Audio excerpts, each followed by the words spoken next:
మళ్ళీ quality education, మంచి విద్య, పిల్లలు గడగడ చదువుతున్నారు. ప్రైవేట్ స్కూల్ కూడా అంత పద్ధతి.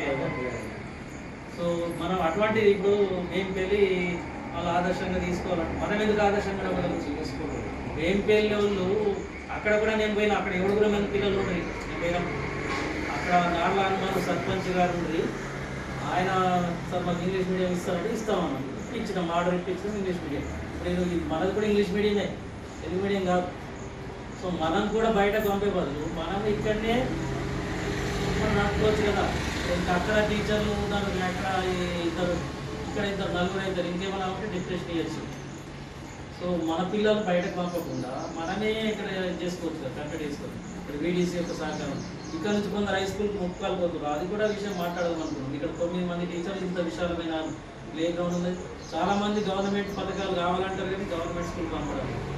సో మేము కూడా క్వాలిటీ ఎడ్యుకేషన్ ఇవ్వడానికి ముందుకు వస్తున్నాం. ఎక్కడైనా కూడా ప్రభుత్వ పాఠశాల చదివిన వాళ్ళకి అన్ని రకాల ట్రిపుల్ కానీ ఏది గురుకులాలు కానీ వస్తున్నాయి. గురుకులాలు కానీ, నవోదయ కానీ, ఏమంటారు ఎన్ఎంఎంఎస్ నేషనల్ స్కాలర్షిప్ కానీ, ఇంకా ఐఐటి ట్రిపుల్ ఐటీస్ కూడా మన దగ్గర ఏదైనా పిల్లలకి వస్తుంది. మోడల్ స్కూల్ ఏదైనా రాదు, రెసిడెన్షియల్ స్కూల్ ఏదైనా రాదు, ప్రైవేట్ స్కూల్ ఏదైనా రాదు. ఓన్లీ లోకల్ పార్టీ, జిల్లా పరిషత్, మండల పరిషత్ స్కూల్లో చదివిన పిల్లలకి ట్రిపుల్ ఐటీ వస్తుంది. అది ఇప్పుడు బాసాలో ఉన్నది, మహబూబ్ నగర్ కూడా అయింది. తల్లిదండ్రులు జరగాలి.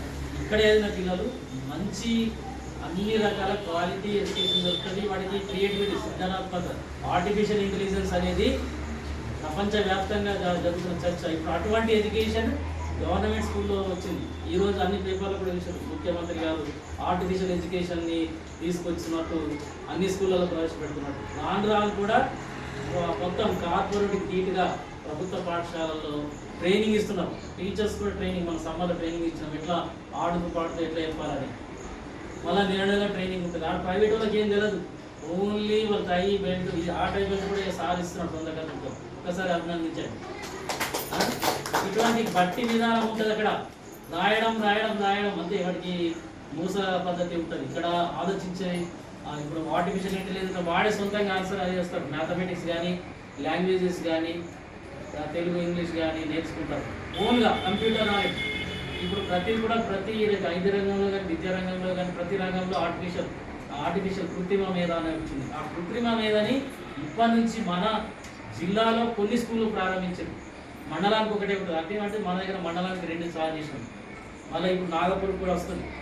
అంటే అక్కడ స్ట్రెంత్ నాగపూర్లో చూడండి, మొక్కలు కూడా ప్రైవేట్ వాళ్ళు పోరు, అక్కడంతా గవర్నమెంట్కి. ఇప్పుడు బసాపూర్ చూసుకోండి, బసాపూర్లు అంతే, వేంపల్లి అంతే, తర్వాత జలాల్పూర్ మనం తీర్మానం చేసాం. ఇట్లా అన్ని చోట్ల జరుగుతున్నది. చిట్టాపూర్ అట్లా పెట్టి ప్రేమ్నగర్ నుంచి రోడ్ నుంచి సాయినగర్, ప్రేమ్నగర్ నుంచి కూడా ఊళ్ళకి తీసుకొస్తుంది పిల్లలని. మన దగ్గర ఎందుకు ఆలోచించకూడదు? ఇది ఇక్కడ పెద్ద దూరంగా దుబ్బా, ఇక్కడ నుంచి ఆటో పెట్టుకోవచ్చు. మనం ఎన్నో రూపాయలు పెట్టి బయట పంపుతున్నాం. ఆటో జీపీ నుంచి కూడా అడగచ్చు, మనం జీపీ నుంచి కూడా ఇవ్వచ్చు. సో ఆ విధంగా రాను బస్సు కూడా కొనే ప్రయత్నం చేద్దాం. డోనర్స్ ఉంటే, దయానంద రెడ్డి గారు వాళ్ళు ఉంటే ఆ బస్సు ద్వారా కూడా తింటాం. బస్సు చూస్తాం, అప్పటికి మేము ప్రయత్నం చేస్తున్నాం. సో మీరందరూ కూడా ఇప్పుడు మనం ఇనిషియల్ స్టేజ్లో ఉన్నాం కాబట్టి ఈ స్కూల్ చాలా స్ట్రాంగ్ అయింది. ఒకప్పుడు ఈ స్కూల్ రావాలంటే నాకు బాగా అనిపిస్తుంది.